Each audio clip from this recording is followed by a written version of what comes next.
papo de cozinha, esse papo de cozinhar em família, sempre nos remete à infância. E falar de escola, no comecinho do programa, como nós falamos, também. Então nós vamos voltar no túnel do tempo e reviver alguns momentos inesquecíveis da fase mais gostosa da vida. De quando nós éramos crianças e a nossa única preocupação eram as notas, era o boletim, enfim. Eu recebo essa dupla impecável e aposto que devem ter sido muito peraltas na escola essa dupla aqui, viu? São os humoristas Bruno Mota e Osmar Campbell. Tudo bem? Como é que você tá, Bruno? Como você tá? Porque você sumiu também. Sumi, você acha? Bonitinho. Olha, eu trouxe pra você o programa do espetáculo que estreiei final de semana passado e vamos ficar em cartaz aí em janeiro, fevereiro, lá no Teatro Morumbi Shopping. 1 milhão de anos em 1 hora. Inclusive, fala bastante de escola, né? Porque a gente é uma aula de... Não é que é uma aula, é uma comédia que resume a história do mundo de todo 1 milhão de anos que a gente viveu em 1 hora de espetáculo. Tem até um relógio que marca, as pessoas ficam na dúvida. Tem um relógio que eu ligo pra marcar, é só 1 hora mesmo, é muito divertido. É uma comédia da Broadway, que estreou lá com o Colin Quinn e o Jerry Seinfeld, que é o diretor do espetáculo original. E aqui a versão brasileira é do Marcelo Adnet e do Cláudio Torres Gonzaga. Vai lá assistir a gente. Vou. Você vai... Pra lembrar dos tempos de escola. Você vai ficar até quando lá? Eu vou ficar janeiro, fevereiro. Janeiro estão lá. E se vocês forem, eu fico março, eu fico abril. Se o Rony for, eu fico julho, passo agosto, setembro. Então vá assistir 1milhãodeanos.com.br, compra antecipado que lá tá no Teatro Morumbi Shopping, que não fica no Morumbi, fica no Brooklyn Novo. No Brooklyn. O teatro é uma graça, é um teatro novo. Bacana, eu conheço. Uma graça. Muito legal estar em cartaz lá, fico muito feliz. Quando a gente fala de tempo de escola, nos bons tempos da escola, o que vem na cabeça? A primeira coisa que vem na cabeça é o que você falou, né? Não precisava pagar conta. Mas não tinha vinho, né? Na minha escola, pelo menos, não tinha vinho. Não sei se na sua, porque o Rony já nasceu tomando vinho na mamadeira, né? Não, é assim também. Um vinho assim. Não é o bebê assim. já tomou e falou. Eu acho que esse leite tem, assim, notas de mãe. Notas de mãe. bebê notas assim, já. De mãe, minha mãe deve ter comido uma coisa não é? fina. Já parece que nasceu um bebê sommelier. Imagina. Assim. De gravatinha de maternidade. A época de escola era uma época muito bonita pra mim, assim. Porque a minha mãe, era bem complicado pra mim, Rony, porque minha mãe, ela era a pedagoga da escola. Uau! Você estudava? A minha escola. Então era assim. Mas as pessoas sabiam, os outros? Todo mundo sabia. A minha professora de geografia era minha madrinha. Então era muito complicado. E aí, não só eu era meio protegido, como eu não participava de nada divertido dos alunos. Você não era só protegido, você era excluído. Eu era excluído, não era bom. A palavra não é protegida, é excluído. Eu era excluído. Você decorou protegido porque é mais legal, mas é excluído. Então, assim, sempre que alguém fazer alguma coisa errada, essa pessoa conversava com a minha mãe. E a minha mãe tinha que dar exemplo, ela não me protegia. Então, na verdade, se eu fizesse qualquer coisa errada, eu era mais punido ainda. Você era protegido, em tese, pelo corpo docente e excluído pelo corpo discente. Seria isso? Exatamente. Pelo corpo decente, que é os alunos. Como os alunos sabiam que a minha mãe era bem punitiva comigo, para dar exemplo, ninguém me incluía em nada. Então, nós vamos fazer porque o Osmar tá sabendo, ele não pode ficar sabendo. É engraçado, porque o Osmar é o Osmar, né? Eu sou amigo do Osmar, a gente joga na casa dele, ele tem uma loja de jogos, é divertidíssimo. É o Osmar Campbell, né? A gente anuncia ele quando eu faço os shows, é o Osmar Campbell. Mas aí, às vezes, a mãe dele tá em casa, vem de Belém. Aí não é Osmar Campbell, é sério Campbell, é o nome dele mesmo, ele inventou, Campbell. Aí chega a mãe dele e fica assim, cadê Juninho? Juninho, tá, cadê? Porque ela chama de Júnior, né? Claro. Porque ele é Júnior, o pai dele é Osmar também. Aí fica outro nome. Sabe que na escola eu dei um jeito, logo cedo, de conquistar, assim, fazer sempre o teatro no colégio era eu, sabe, o evento, tinha que apresentar uma coisa, e desde muito cedo, as pessoas não acreditam, mas é desde 6, 7 anos já, eu já queria fazer parte, fazer o desfile, entendeu? fazer o jornal, eu que propus o jornal no colégio. Então os professores também, os alunos, eu era um meio termo. Eu dava trabalho, né? Eu dava trabalho, eu agitava. Esse menino quer que a gente faça jornal. Nem tem jornal, a gente quer ter o jornal pensando que a gente não saco. Mas nem dava tempo, porque eu acho que quando o aluno propõe, você tem que falar, é muito legal, vamos fazer. Tem que estimular, né? O professor não tem pode que estimular. Repreender. O professor tem que falar assim, não, pode fazer. Mas os alunos gostavam, porque o que acontece? Eu, no recreio eu tava trabalhando, entendeu? Eu já era assim, desde criança, workaholic. Ou como diz a Dilma, workaholic. Workaholic. Eu era workaholic. Eu era workaholic. Nossa. E eu gostava de fazer tudo que eu tinha assim, no recreio, aí eu ganhava nota extra. Sempre. Tudo era um ponto extra. Mas claro, não queriam que ele repetisse, que queria que ele fosse lógico. Não, mas legal é que assim, o total era 100, tinha matéria que eu passava com 102. Pronto. Mas aí tinha o paparico, porque quem tivesse no grupo também, fazendo jornal, também ganhava ponto extra. Então eu não era igual o Osmar excluído. As pessoas queriam que eu colocasse ela. Aquele mas chato, olha, você tem uma aula extra? Não tem. Você tá ótimo, sabe tudo já. Vai embora pra casa. Não, era legal. Você tinha alguma professora especial? Que são memórias inesquecíveis. Ou aquela bruxa, que também tinha, né? Tem especial pelos dois motivos, né? Você tinha? É como eu falei, né? Minha madrinha era minha professora, então se eu tirava nota alta porque eu estudei, todo mundo achava que era porque ela estava me dando porque eu não tinha estudado. Então, os professores todos me tratavam como protegido, assim. Eu acho que gostava dos professores. Sabe que desde cedo, assim, professor de português, de história, quando fazia teatro, né, tinha mais a ver. Eu tinha um professor de matemática que gostava de teatro. Aí a gente ia fazer teatro na aula de matemática. Tipo, os egípcios descobrindo lá os cálculos, os gregos. Era divertido isso. Sensacional. E não é por causa da pauta, que eu sei que quando a gente vai fazer televisão, a gente vai tentando encaixar na pauta. Sim, não é porque o meu espetáculo é sobre a história do mundo. Foge dela, que eu vou falar dela. Mas é verdade. A minha principal professora, a mais importante, foi uma professora de história. Porque desde criança, no colégio, eu queria fazer as peças dos momentos históricos, entendeu? Fazer os gregos. Tinha um filme do Mel Brooks, talvez você lembre, não porque é do seu tempo, Rony, só porque é muito bom. Passou muito. Que chamava A História do Mundo, parte 1. Imagina.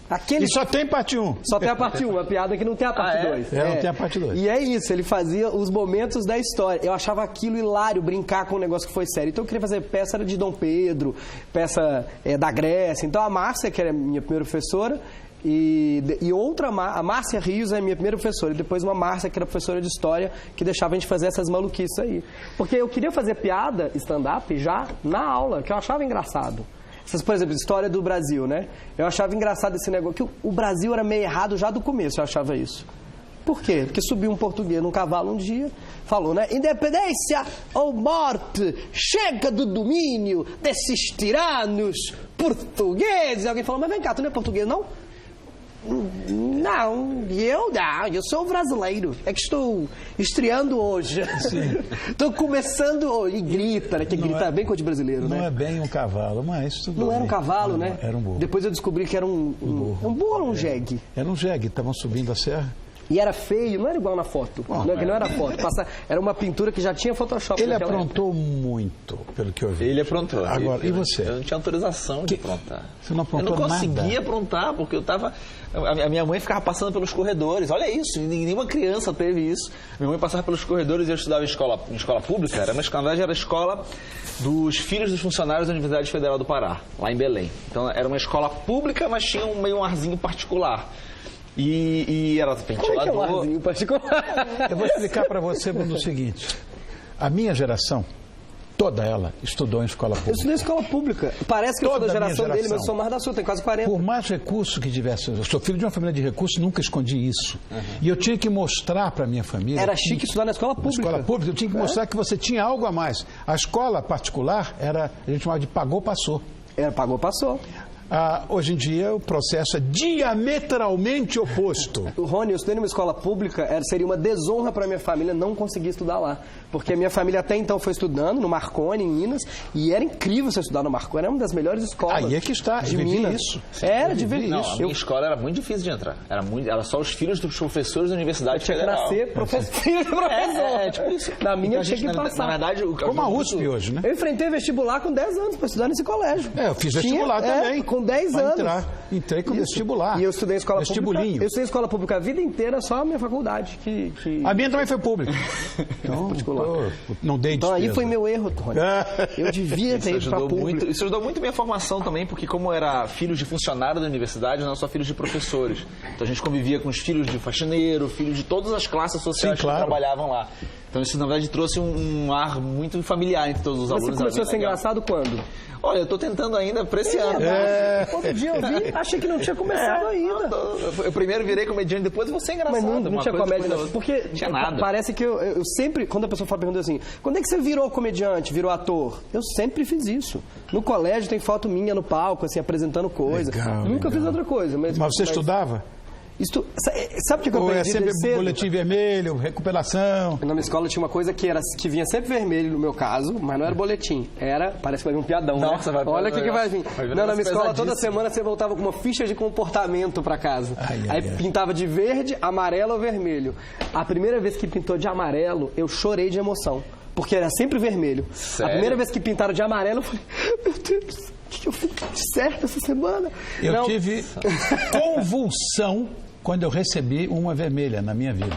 Eu estava no jardim da infância, recebi uma vermelha. Mas o que tem que fazer? O que uma criança no jardim da infância... Eu chorava sem parar. Eu chorava sem parar. O que você fez para receber um vermelho no jardim de infância? Eu recebi a tesoura era sem ponta. Tocou a sirene pra gente entrar na aula depois do recreio e eu fiquei brincando lá fora. Eu inventei um jeito de colar genial que as pessoas vão copiar para sim. Técnica infalível para passar na prova. Vai parecer realmente aula motivacional. Que é o seguinte, eu percebi que se eu prestasse atenção durante a aula e estudasse, eu não precisava estudar depois. Claro. Mas isso é verdade. Essa era a minha técnica. Essa era a minha cola, minha então eu prestava atenção, que aí não precisa... Gente, eu odeio o dever de casa.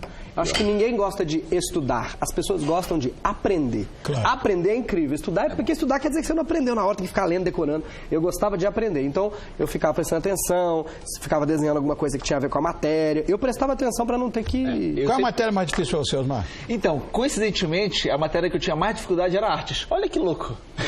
Pô, e hoje é artista, Porque a aula não, era pra pintar um negócio comédia. bonito. Aí tinha que fazer... Olha só. Isso é arte. Isso é arte. Isso aqui o que Osmar Campbell faz é comedinha. Arte, meu irmão, quem trabalha com aquela que é cênica, eu quero ver fazer alguém rir. Isso é difícil. Trabalho. Isso é difícil. A gente mesmo que não conseguiu. Fazer chorar é mole. Mas esse ofício que vocês escolheram, eu acho que tem que ter, de fato, muita vocação e muito talento. Tem que ter muito tentativa e erro também. Claro. Eu tinha um problema na escola que minha memória a curto prazo era sempre muito boa. Então o que eu fazia? Eu não sabia nada. Quer dizer que você conseguia lembrar o que você acabou de ouvir, é isso? É tipo isso. Era assim, querido. Se eu estudava na véspera ou no dia, eu tirava 10. No outro dia, eu não fazia a menor ideia do que tinha acontecido. Eu não sabia nada. E às vezes a matéria era contínua, né? Tipo história, geografia. Você precisava meio que ter noção do que acabou de acontecer numa parte da Revolução Francesa para continuar o resto. Eu sei, hoje eu tinha que começar do zero. Decorei tudo para aquela peça ali. Eu tinha que começar do zero, porque eu não lembrava que eu tinha feito da prova no dia anterior. Não tinha como, porque eu esqueci. Fiz a prova, aí eu entrego a prova pro professor, tá aqui a prova e todo o meu conhecimento está aqui também. Não ficou nada comigo. Pode ficar, farra, aproveita aí. Eu falo da Revolução Francesa, eu tenho um negócio que falo espetáculo que eu ainda acho engraçado até hoje. Porque hoje na internet, a gente está sempre na internet, YouTube, Twitter, as pessoas dizem que ninguém mais entende ironia, né? Você fala um negócio, mas não é desde hoje. É desde aquela época na Revolução Francesa. Se as pessoas entendessem ironia, se a Maria Antonieta pudesse completar o que ela quis dizer, ela ia falar, se não tem pão, que comam brioches. Só que não. Aí todo mundo ia rir. Não, enforcaram ela. Não entenderam a piada? Porque não entenderam, era uma piada, gente. Ela estava brincando. Coitada. Mandaram para a guilhotina lá. Você devia provar. Bruno, tá muito bom. Diogo, vou dizer a você, eu vou adjetivar você. Você é insuportável. Nossa. Eu não tenho costume, bom. A minha língua não entende o que está acontecendo. Mas ela sabe que é uma coisa ótima. Assim. Bom, Osmar, você quer deixar algum recado? Eu quero deixar um recado. Diga. Estou estreando o meu show de comédia stand-up com o meu grupo, chamado Em Pé na Rede, no Top Teatro. É um teatro muito legal que tem aqui na 13 de maio. É realmente muito legal. Você sabe não? Qual o quê? A 13 de maio, a rua do Pátio Paulista, assim. Sim. Tem um número, perdão. Eu não lembro do número, mas você vai jogar no Google Top Teatro. É do lado do Teatro Sérgio Cardoso, né? Do lado do Teatro Sérgio Cardoso. Resolvido. Aí o meu grupo se chama Em Pé na Rede. O elenco é eu, né, Osmar Campbell, tem Murilo Couto, Rominho Braga, Vitor Camejo, Davi Mansur, todas as quintas-feiras. A que horas? Às 9h. Não tem erro. Se tiver alguma dúvida, não lembrei, não anotei, só jogar no Google Em Pé na Rede ou Top Teatro que vai aparecer a programação. E aqui, ó. 1 milhão de anos e 1 hora, Teatro Morumbi Shopping. 1 milhão de anos e 1 hora. É muito louco. No Teatro Morumbi? De sexta a domingo. Sexta, sábado, 9h, domingo um pouco mais cedo, 19 horas.